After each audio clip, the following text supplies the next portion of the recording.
pequeñita dentro de la parte del síndrome de dificultad respiratoria, que es el síndrome de aspiración meconial. La última vez que estábamos conversando, estábamos hablando de los síndromes de dificultad respiratoria, dentro de los cuales estaba enfermedad de membrana hialina, neumonía, taquicardia transitoria del recién nacido, síndromes de fuga de aire como neumotórax, ¿no? Todos ellos causan signos de dificultad respiratoria, ¿no? Un síndrome de dificultad respiratoria. Y otro importante que va a venir también en su examen es el síndrome de aspiración meconial, ¿no? Entonces, el síndrome de aspiración meconial se refiere a la aspiración de meconio, se define como la presencia de meconio debajo de las cuerdas vocales. Entonces, tenemos que tener un antecedente de que nuestra gestante, al romper bolsas, encontremos que el líquido amniótico es color verde, ¿no? El color meconial. Y generalmente tiene que ser un líquido meconial espeso o lo que le denominamos puré de arvejas.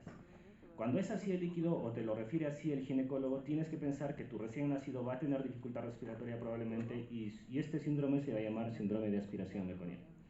Meconio debajo de las cuerdas vocales, ¿no? Lo que les decía, antecedente de líquido meconial con síntomas que no pueden ser explicados de otra forma, ¿no? Más o menos se encuentra presente en 12 a 16% de todos los partos, el meconio intraútero.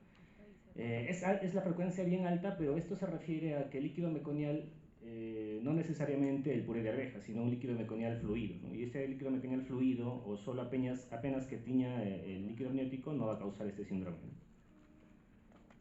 Ocurre generalmente en 20% de los pacientes nacidos a término y hasta el 35% de los pacientes que se prolongan después de las 42 semanas. Entonces, pacientes que ya estamos entrando a las 42 semanas, ya va a ser post-término, es mucho más el riesgo de que nazcan con líquido amniótico meconial, y si es que este es espeso, puede hacernos un síndrome de aspiración meconial. Entonces, mientras más edad gestacional, más riesgo de síndrome de aspiración meconial. Tiene que haber antecedente de líquido amniótico meconial. Diferencia con la enfermedad de membrana hialina, que mientras más prematuro es nuestro paciente, más riesgo de enfermedad de membrana hialina. La incidencia de síndrome de aspiración meconial, 2% de los recién nacidos con antecedente de líquido amniótico meconial. Lo que les decía, ¿no? Una cosa es meconio o líquido meconial, y otra cosa ya que el meconio sea espeso, puré de arvejas, y que cause un síndrome de aspiración meconial. Entonces, de todos los nacidos con líquido amniótico meconial, o sea, verdoso, solo el 2% hace el síndrome de aspiración meconial. ¿Quiénes? Los que tienen pues, un líquido meconial muy espeso, ¿no? Bueno, en porcentajes nuevamente, factores de riesgo, más de 34 semanas. Entonces, el bebé es menos de 34 semanas, va a ser poco probable que tenga líquido amniótico meconial, porque recién se está empezando a producir. Posttérmino es más frecuente, hemos dicho más de 42 semanas con más frecuencia. Asfixia perinatal. Es importante el tema de la asfixia porque si es un bebé, un feto, perdón, que está expuesto a un estrés, entonces este va a generar como respuesta meconio intraútero y va a teñir de meconio el líquido amniótico. Entonces hay más riesgo en pacientes con asfixia perinatal que presenten líquido amniótico meconial y por lo tanto síndrome de aspiración. RCI también porque son bebés que están expuestos a una hipoxia crónica. En algún momento esta hipoxia crónica puede desencadenar más estrés en el recién nacido y eliminar meconio, y por lo tanto también puede tener riesgo de aspiración. Enfermedad hipertensiva del embarazo también. Ya sabemos que la enfermedad hipertensiva del embarazo hace que haya en el recién nacido hipoxia crónica, y eso es lo mismo que RCI, y por lo mismo me genera estrés fetal. Igual, diabetes mellitus materna, y vamos a ver un poquito ahorita, hoy ya han tratado también el tema de hipoglicemia, hiperglicemia, creo. Entonces, ahorita vamos a ver igual, el tema de diabetes mellitus también causa un estrés en el recién nacido, puede tener más riesgo de eliminar meconio y tener síndrome de aspiración meconial. Luego, la composición del meconio está compuesto por pelo, células escamadas de la piel, intestino, vernis caseoso. Entonces es un compuesto, secreciones intestinales, pigmentos biliares, mucina gastrointestinal, hay lípidos, proteínas, etc. Y es una sustancia espesa, verde, negra, indolora y estéril, ¿no? Normalmente hace años apenas había líquido amniótico meconial, uno lo relacionaba a sepsis y estos pacientes recibían antibióticos apenas nacían, ¿no? Sin embargo, se ha visto porque es estéril el líquido, no necesariamente un recién nacido con líquido meconial tiene que recibir tratamiento antibiótico, ¿no? Es un paciente asintomático, sin síntomas, que no tiene dificultad respiratoria, entonces probablemente no esté infectado, ¿no? Entonces no es causa de infección que me nazca con líquido amniótico meconial.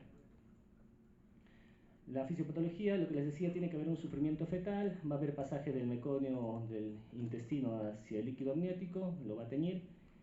Va a haber una aspiración, dijimos, del líquido amniótico que ya está teñido de meconio, inclusive intraútero ya hay gasping intrauterino, si hay respiraciones intrauterinas, ya el líquido amniótico intraútero puede estar entrando a vías respiratorias inferiores, debajo de las cuerdas vocales, y también existe la aspiración postparto, ¿no? Otra diferencia también, lo que sucedía hace 20 años y lo que sucede ahora, es que recién nacidos con líquido amniótico meconial espeso, apenas salía la cabeza del bebé, lo que hacían es de inmediato hacer aspiración de la bucofaringe, inclusive lo que estaba indicado era intubación traqueal y aspiración de todo este meconio, con el fin de que este meconio no ingresara más a vía aérea inferior. Pero sin embargo se han hecho los estudios y se ha visto que la mayor parte de este meconio que ya ingresó a vía aérea inferior no sucede posparto, sino un gran porcentaje ya intrauterino. Y lo que sucedía es que demorábamos más en estar aspirando boca y en estar intentando, porque también no todos somos expertos en colocar un tubo endotraqueal y aspirar, había mucha demora y entonces nuestro recién nacido demoraba en iniciar su respiración. Entonces tenía calificaciones de Apgar más bajos, ¿no? Entonces tenía más riesgo de una asfixia neonatal. Entonces ya van a hacer también reanimación neonatal, ¿no? La reanimación neonatal te dice que el paciente con líquido amniótico puré de arvejas, cuando nazca, lo que tenemos que priorizar es la ventilación, ¿no? Si nace deprimido el bebé, tenemos que darle, obviamente se hace una aspiración rapidísima de lo que es secreciones en bucofaringe y se le aplica ventilación a presión positiva, ¿no? Líquido, la bolsa amniótica con líquido meconial. Lo que ocasiona la aspiración de meconio es obstrucción de la vía aérea, ¿no? Obviamente es un material espeso, activación de citoquinas inflamatorias y también inactivación del surfactante, ¿no? Entonces puede simularnos también como una enfermedad de membrana hialina, pero sin embargo lo que ocurre en el síndrome de aspiración meconial es inactivación, ¿no? No es que no haya surfactante, sino que lo inactiva. Entonces parte del tratamiento que normalmente en la enfermedad de membrana hialina nosotros administramos surfactante, en casos severos de síndrome de aspiración meconial por esta inactivación del surfactante es que utilizamos también surfactante exógeno en estos pacientes. Listo, lo que sucede, hay una obstrucción completa y parcial. Es importante que sepan que hay una obstrucción de vía aérea inferior completa y parcial. Cuando hay una completa, no entra nada de aire hacia los alvéolos y por lo tanto va a haber una atelectasia, ¿no? La atelectasia es el colapso alveolar, ¿no? Entonces en la radiografía nosotros vamos a ver como parches que son radiopacidades, ¿no? Grandes generalmente. Y cuando hay obstrucción parcial, lo que sucede es que es un efecto de válvula. Entra aire y no sale aire. Entonces va a haber atrapamiento de aéreo, ¿no? Entonces vamos a observar que son pulmones más hiperinsuflados, horizontalización de arcos costales, aplanamiento de diafragma. Y en la radiografía vamos a encontrar, bueno, lo que les estoy diciendo, y aparte radiolucidez. Entonces, normalmente en la radiografía de un paciente con síndrome de aspiración meconial encontramos signología de parches, que son las radiopacidades, con otras zonas de hiperlucencia o radiolucencia, ¿no?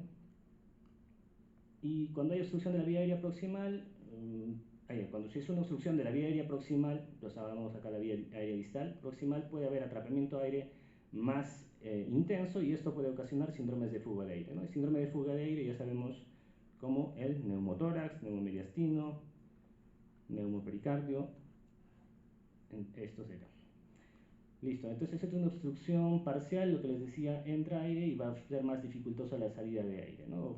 Eso es un fenómeno de válvula, lo que ocasiona atrapamiento aéreo. Complicaciones, puede haber hipertensión pulmonar, como hay un estado de hipoxia, va a haber vasoconstricción. Siempre acuérdense que si hay hipoxia hay una disminución de la presión arterial de oxígeno, como respuesta en el recién nacido vamos a encontrar una vasoconstricción local. Entonces, muy aparte de que hay obstrucción por el meconio, también no va a haber buen flujo sanguíneo. Entonces ya no solamente es un paciente hipoventilado, sino hipoperfundido. Entonces se altera la relación ventilación-perfusión. Clínica, como todos los síndromes de dificultad respiratoria, cianosis, taquipnea, retracciones, ya saben su test de Silverman para calificar el síndrome de dificultad respiratoria. Acá lo adicional puede haber abombamiento de tórax. Hablábamos del neumotórax en sí, en el cual podía haber asimetría, ¿no? Un tórax está más abombado que otro, abolido el murmullo vesicular. En el síndrome de aspiración meconial inicialmente es un abombamiento de ambos campos pulmonares. ¿Y por qué el abombamiento? Porque dijimos que el fenómeno de válvula va a hacer que se vaya reteniendo más aire dentro de los pulmones, hay un fenómeno de hiperinsuflación pulmonar. Se escuchan también estertores húmedos y la necesidad creciente de oxígeno en casos severos, ¿no? Que hemos dicho que inclusive a veces necesitamos surfactante porque hay una inactivación de este. Clasificación ya es de acuerdo al grado de hipoxemia, del CO2, PO2, ya vamos a ver en otra oportunidad de esto. Exámenes auxiliares, los clásicos, un hemograma, gases sanguíneos, glucosa, calcio.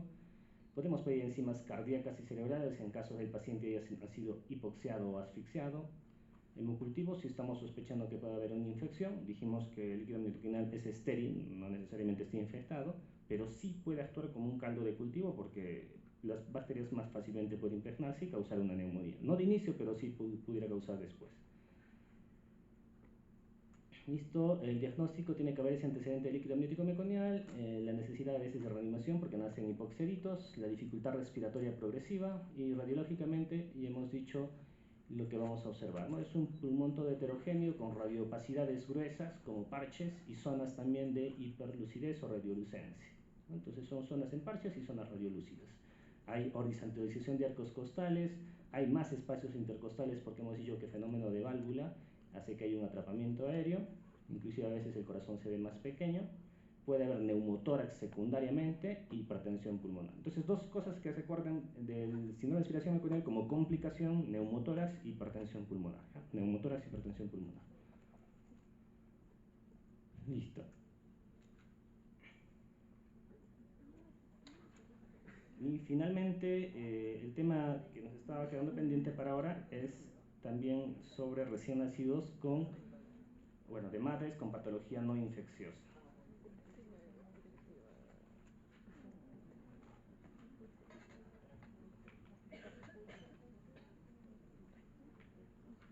Listo. Entonces, patologías no infecciosas podemos encontrar gestantes con enfermedad hipertensiva del embarazo. Enfermedad hipertensiva del embarazo. Diabetes mellitus y hemorragias. Esas tres principales. Madres que tengan diabetes, que tengan hipertensión, enfermedad hipertensiva y hemorragias generalmente del tercer trimestre. Listo. En esta vamos a ver el trastorno hipertensivo del embarazo. Tenemos que clasificarlo como trastorno hipertensivo preexistente. Es una gestante que ya tuvo hipertensión y está gestando, obviamente va a seguir con hipertensión. Y pacientes que no tenían, gestantes que no tenían presión alta, hipertensión, pero la gestación induce este estado de hipertensivo. Y lo calificamos en preeclampsia leve, moderada y severa, ¿no? Y finalmente, cuando esto avanza, una eclampsia y posteriormente un síndrome de HELP, ¿no? Síndrome de HELP. Más o menos la frecuencia de la preeclampsia es 25, esta preeclampsia ocasiona más o menos el 25% de muertes maternas, es muy importante. Ya, por ejemplo, en Chile, nuestro vecino, es el mayor causante de muerte materna la enfermedad hipertensiva del embarazo. En el Perú más o menos 4 a 11%. Son la segunda causa de muerte en general en el Perú, pero a nivel de salud es la primera causa de muerte la enfermedad hipertensiva materna, ¿no? Muerte en la gestante. Se relaciona más o menos al 17-25% de muertes perinatales y es la primera causa de RCIO. Entonces, siempre acuérdense relacionar enfermedad hipertensiva del embarazo con RCIO. Son pacientes que tienen un grado de una hipoxia crónica y por lo tanto no van a crecer bien, ¿no? Entonces, son pacientes que van a nacer con restricción del crecimiento intrauterino, RCIO. Otro hospital grande, el instituto que tenemos materno-perinatal acá en el Perú, en Lima, es la primera causa de muerte materna y representa el 51% de morbilidad materna también, ¿no? Más de la mitad inclusive. La definición se refiere a que encontremos en la gestante una presión arterial sistólica más de 140 y o diastólica más de 90 milímetros de mercurio. Entonces eso acuérdense, para diagnosticar tenemos que encontrar presión más de 140 sistólica y más de 90 diastólica, tomada por lo menos en 2 oportunidades, tienen que ser dos tomas de la presión con un intervalo mínimo de 4 horas. Pero en casos de que la presión diastólica, que dijimos que tiene que ser más de 90, ya supere los 110, no necesitamos otra toma para confirmar el diagnóstico. Entonces, definición de hipertensión del embarazo. Preeclampsia severa, ¿no? Estado preeclámptico leve es solamente con el diagnóstico de presión alta, y una preeclampsia severa se relaciona a presiones sistólicas ya mayores a 160 y diastólicas más de 110. Y tiene que tener también evidencia de daño órgano blanco, con o sin proteinuria. Entonces acá la diferencia nos va a ser la presión principalmente, ¿no? La otra es presión un poco menos.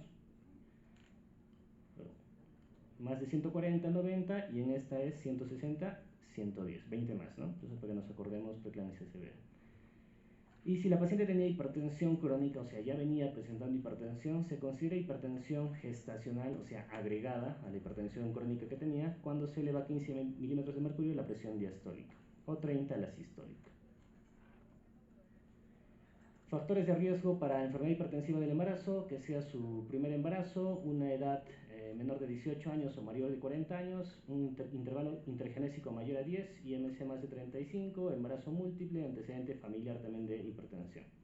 Alto riesgo, ya consideramos a todo que tuvo el trastorno hipertensivo anterior, que tenga ya enfermedad renal crónica, alguna enfermedad autoinmune, diabetes como asociado, hipertensión crónica, ¿no? Lo mismo de trastorno hipertensivo anterior.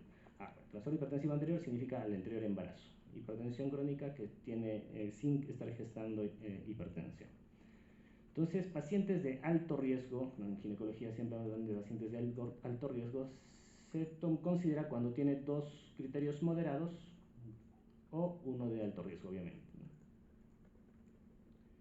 La repercusión en el recién nacido, hay repercusión en el feto y en el recién nacido.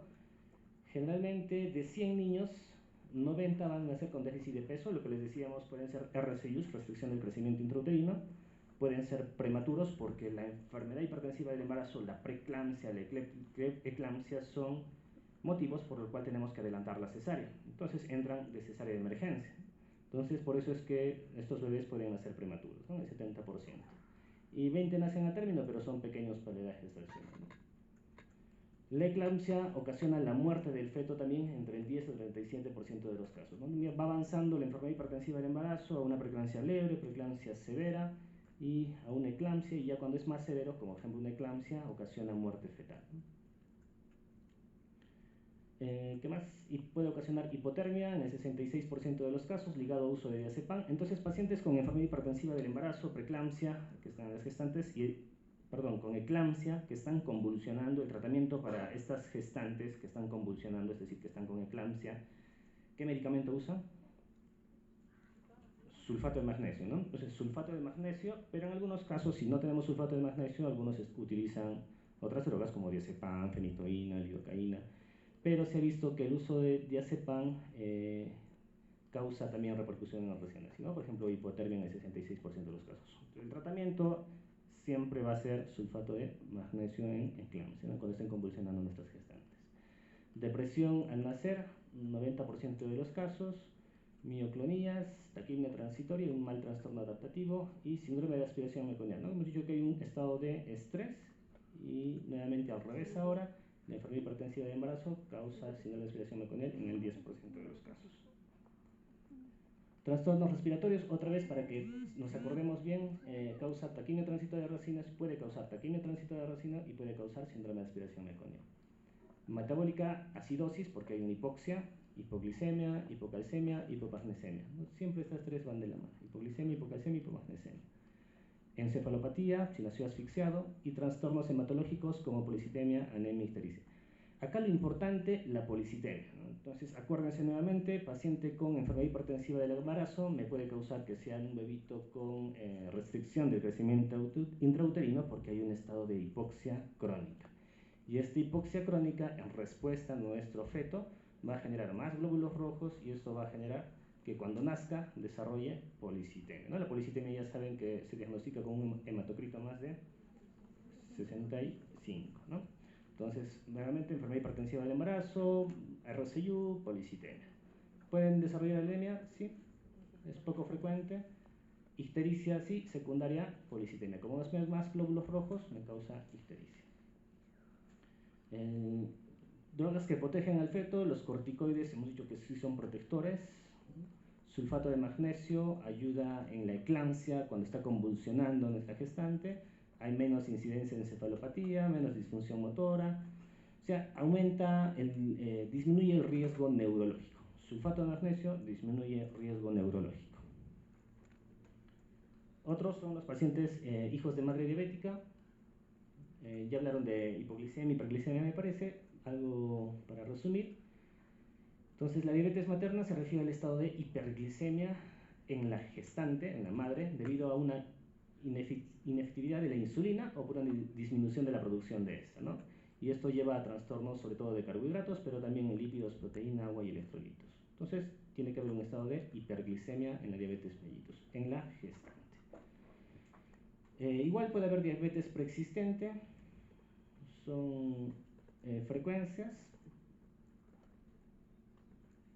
Entonces, esto es importante que se acuerden, las primeras 7 semanas de gestación, este estado de diabetes materna constituye el mayor riesgo para teratogénesis. Acuérdense entonces, primeras semanas, principalmente las primeras 7 semanas, el estado de diabetes materna, el estado de hiperglicemia, ocasiona teratogénesis, malformaciones. Complicaciones, mientras más sea la hemoglobina glicosilada, obviamente va a ser mayor el riesgo de complicaciones en nuestro feto. También es un factor de riesgo independiente para muerte fetal, entonces también aumenta el riesgo de muerte fetal. 30-40% de las muertes son debido a malformaciones, y hemos visto que en las primeras 7 semanas sobre todo. 20-30% prematuridad, y también va a producir asfixia en otro 20-30%. La muerte fetal se produce por hiperglicemia e hiperinsulinemia fetal. Entonces, una cosa es que la gestante tenga hiperglicemia y tiene alterado la insulina, ¿no? Tiene alterado la insulina. Sin embargo, en el recién nacido lo que va a ocasionar, uno es hiperglicemia porque va a seguir pasando glucosas altas al feto, pero en respuesta el feto va a generar insulina. Entonces va a haber un estado de hiperglicemia y hiperinsulinemia. Diferente en la gestante, ¿no? La gestante hay hiperglicemia y al contrario su insulina está o hay poca o no funciona adecuadamente. Y esto aumenta el consumo de oxígeno, esta hiperglicemia y hiperinsulinemia, ocasionando una hipoxia fetal. Si es una hipoxia fetal muy importante, puede causar muerte fetal. Si es que no es muy importante, puede causar que el bebito nazca con RCI, ¿no? Que no es lo frecuente, pero sí puede nacer hijo de madre diabética, puede ser un bebito RCI, pero lo más frecuente es un bebito que nace macrosómico, ¿no? Lo más frecuente es que sea más. Sí puede ser RCI, sí, pero lo más frecuente es macrosómico. ¿Qué más? Complicaciones del hijo de madre diabética, principalmente hipoglicemia en las primeras horas de vida. Entonces te nace un recién nacido hijo de madre diabética, muy aparte que ya lo vas a ver de repente macrosómico, es un bebito grande, tienes que tomarle sus controles para descartar hipoglicemia. Generalmente lo pedimos entre la hora y las 2 horas, ¿no? Por ejemplo, en salud le pedimos a las 2 horas de vida. Junto con hipoglicemia, los tres que en ese momento les dije que lo relacionamos: hipoglicemia, hipocalcemia, hipomagnesemia, ¿no? Van de la manito. Hipoglicemia, hipocalcemia, hipomagnesemia. Asfixia neonatal, acidosis metabólica. Hay generalmente más riesgo de trauma obstétrico porque son bebés macrosómicos. Pero esto también es muy importante, y para diferenciarlo: hijo de madre diabética macrosómico, más de 4 kilos; hijo de madre no diabética macrosómico, el que tiene más riesgo de trauma obstétrico siempre va a ser el hijo de madre diabética. ¿Por qué? Por la acumulación de grasa que tienen, hay una distocia de hombros generalmente, ¿ya? Entonces, por la distribución de grasa que tienen especial estos pacientitos con hijos de madre diabética, es que generalmente nacen con más trauma obstétrico. Insuficiencia cardíaca, puede haber alteración cardíaca. La hiperinsulinemia hace que haya mayor crecimiento de tejidos, puede haber hipertrofia del miocardio y sobre todo hipertrofia del septum, ¿ya? Del septum.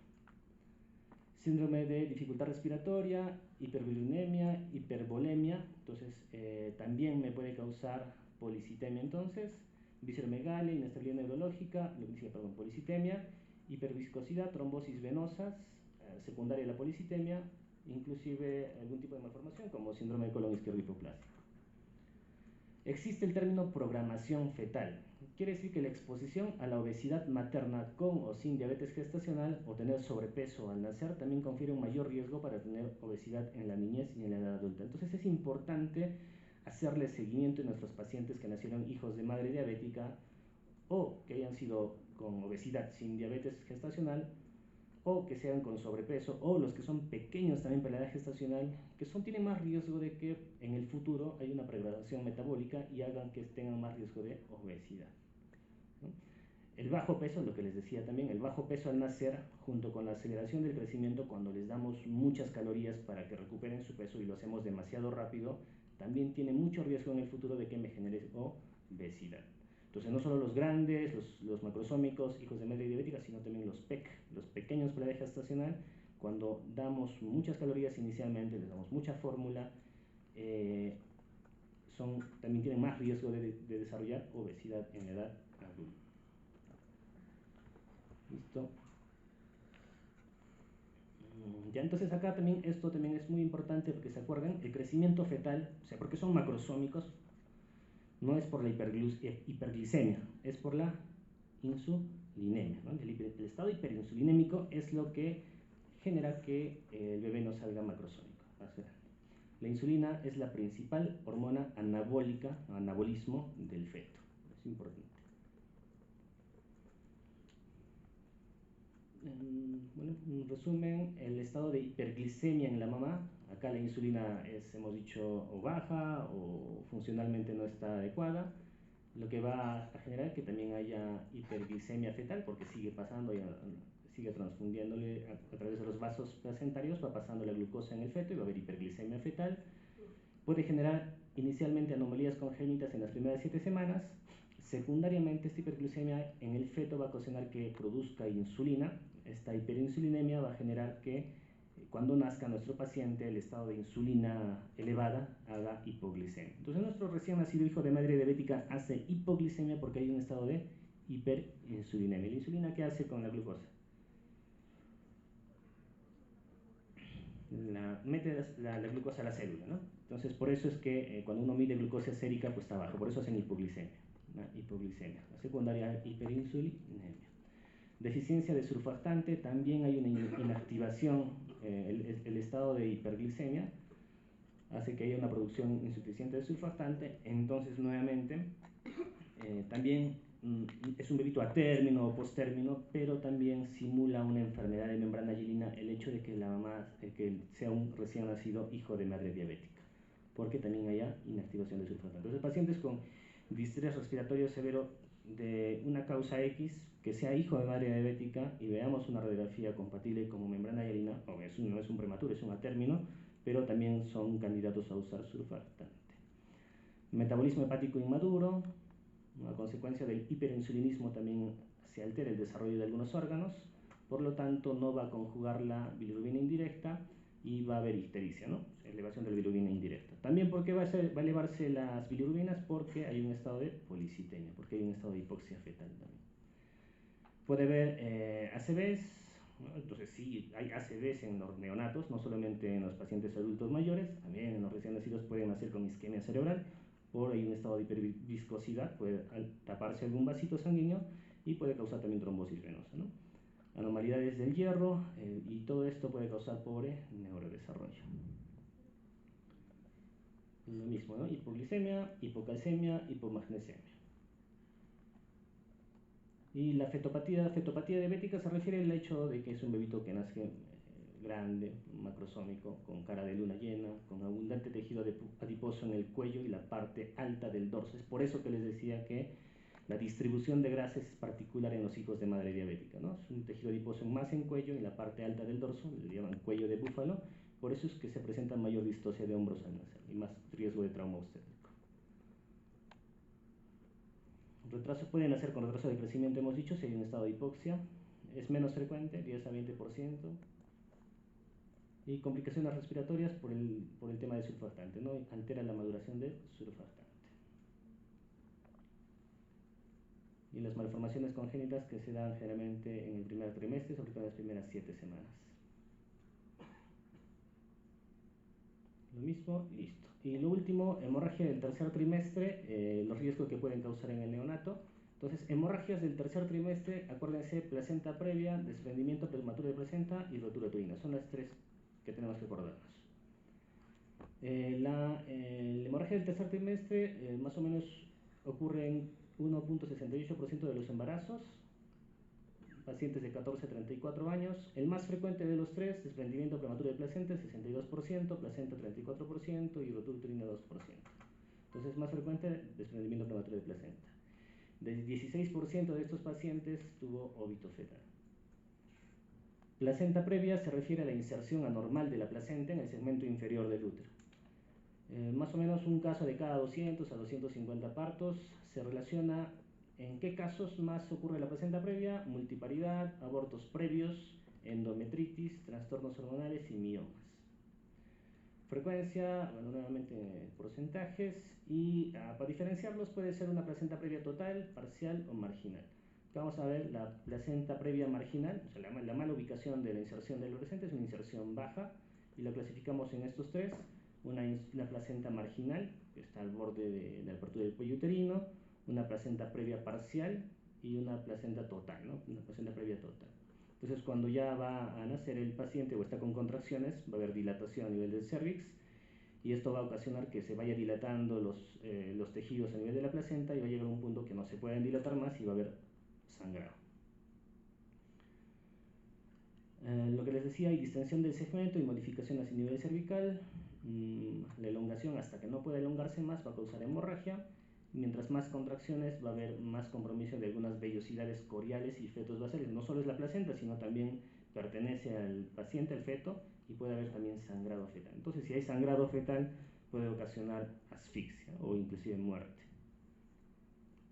Causa síndrome de estrés respiratorio. Entonces puede haber un síndrome de dificultad respiratoria por hipoxia, puede ocasionar una hipertensión pulmonar persistente del recién nacido, puede haber anemia obviamente porque hay pérdida sanguínea. El otro, desprendimiento prematuro de placenta, que es el más frecuente, dijimos, se reporta hasta el 1% de los embarazos, de todos los embarazos. Es una enfermedad vascular, hay una rotura de la arteria espiral del útero. Entonces puede estar bien insertada la placenta, pero hay una alteración en las arterias y hay una rotura, lo que menciona acá, de la arteria espiral del útero. Se asocia a trastorno hipertensivo del embarazo, entonces se da en más frecuencia con pacientes con preeclampsia y con rotura prematura de membranas. Entonces me tengo que acordar, paciente con desprendimiento prematuro de placenta se da más frecuente en trastorno hipertensivo del embarazo y rotura prematura de membranas, RPM. 50% en menos de 30 años, controles insuficientes prenatales también, y 46% asociado a enfermedad hipertensiva del embarazo. Mortalidad llega a ser hasta el 50%. No son emergencias obstétricas, ¿no? Tenemos que actuar de inmediato. Ocurre sangrado vaginal, atonía uterina, mortalidad, parto pretérmino, nuevamente es una emergencia, a pesar que sea prematuro nuestro feto, tiene que salir. Distocia funicular, bajo peso, nacen pequeñitos, hay un estado también de, si es que ha habido un sangrado un poco más, de más tiempo, puede haber un estado de hipoxia también. Apgar bajo, puede haber asfixia, y son nacidos por cesárea. Listo, y la rotura uterina similar, es menos el porcentaje, 0.08%, se incrementa en cesáreas anteriores, ¿no? Si son varias cesáreas que ha tenido, va a haber una disminución ya de la fuerza de los tejidos y por lo tanto puede haber una rotura uterina, ¿no? Hay roturas incompletas, mortalidad más o menos el 0.13%, nuevamente Apgar bajo, Apgar menos de 7, secuelas neurológicas también podemos encontrar, pHs bajos, o sea, se relaciona los pHs bajos al estado de hipoxia, de asfixia neonatal. Listo, pueden causar muerte perinatal, pueden hacer con encefalopatía hipóxico-isquémica secundaria a la asfixia, y tenemos que actuar rápido. La extracción, si es que la realizamos en menos de 18 minutos iniciados los síntomas de la rotura uterina, del sangrado, puede que no haya alteración en el recién nacido. Listo, eso sería todo entonces.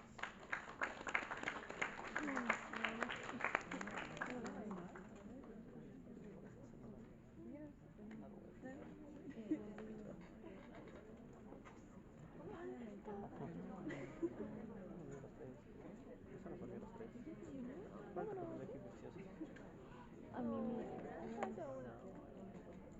¿Podemos dormir? Yo estaba escuchando y me dormí un poquito y escuchaba alto, bajo. Sí, también. Me dormí y me dormí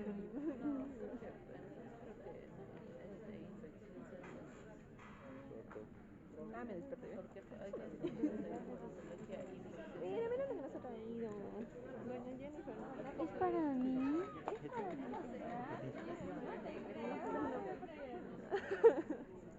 ¿Qué te mandas una fotiño con eso? Con otros. Se te cuenta que muchos hombres me aman a mí. Ah, sí, que venga. ¿Por qué no se va? Sí, ¿por qué? Es necesario que venga. No, los papás han hecho